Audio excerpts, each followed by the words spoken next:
அனைவருக்கும் வணக்கம். எங்கள் சேனலுக்கு உங்களை வரவேற்கிறோம். இந்த வீடியோவில் CPU என்றால் என்ன, கணினியில் வின் வேலை என்ன என்பதை பார்ப்போம்.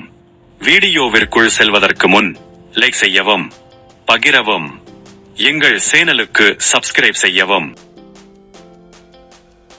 முழு பெட்டியும் CPU அல்ல. CPU என்பது அந்த பெட்டியின் உள்ளே இருக்கும் ஒரு குறிப்பிட்ட சிறிய கூறு ஆகும். பெரும்பாலும் மேலே ஒரு விசிறி மற்றும் வெப்பமடி இருக்கும்.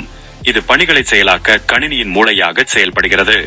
கணினி பெட்டி அல்லது கேஸ் உண்மையில் mother board, hard drive, power supply மற்றும் CPU உள்ளிட்ட பல வேறுபட்ட பாகங்களை கொண்டுள்ளது.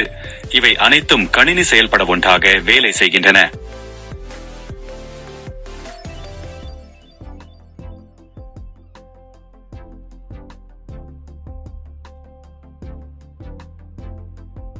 வழிமுறைகளை செயல்படுத்துகிறது. ஒரு CPU மென்பொருள் நிரல்களில் இருந்து கட்டளைகளை பெறுகிறது, டிகோட் செய்கிறது மற்றும் செயல்படுத்துகிறது. இது பயன்பாடுகளை இயக்க உங்களை அனுமதிக்கிறது. கணக்கீடுகளை செய்கிறது.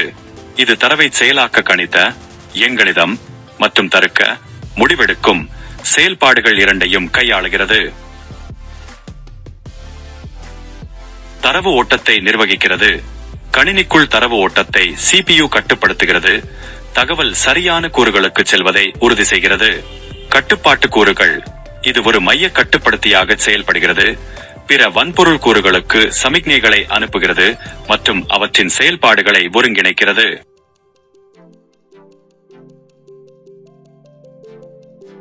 உள்ளீட்டை வெளியீடாக மாற்றுகிறது. CPU பல்வேறு மூலங்களிலிருந்து உள்ளீட்டை பெற்று நிரல் வழிமுறைகளின்படி அதை செயலாக்குகிறது. பின்னர் இறுதி வெளியீடு அல்லது முடிவை உருவாக்குகிறது. CPU இல்லாமல் ஒரு கணினி செயல்பட முடியாது, ஏனெனில் அது கட்டளைகளை செயல்படுத்தவோ அல்லது எந்த மென்பொருளையும் இயக்கவோ முடியாது.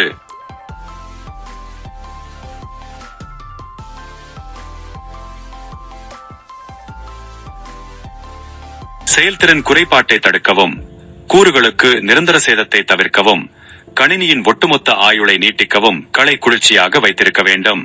அதிக வெப்பமடைதல் வெப்ப தூண்டுதலை ஏற்படுத்தும். இதுவின் வேகத்தை குறைக்கும். மேலும் கடுமையான சந்தர்ப்பங்களில் கணினி பணிநிறுத்தம் அல்லது கூறு செயலிழப்புக்கு வழிவகுக்கும்.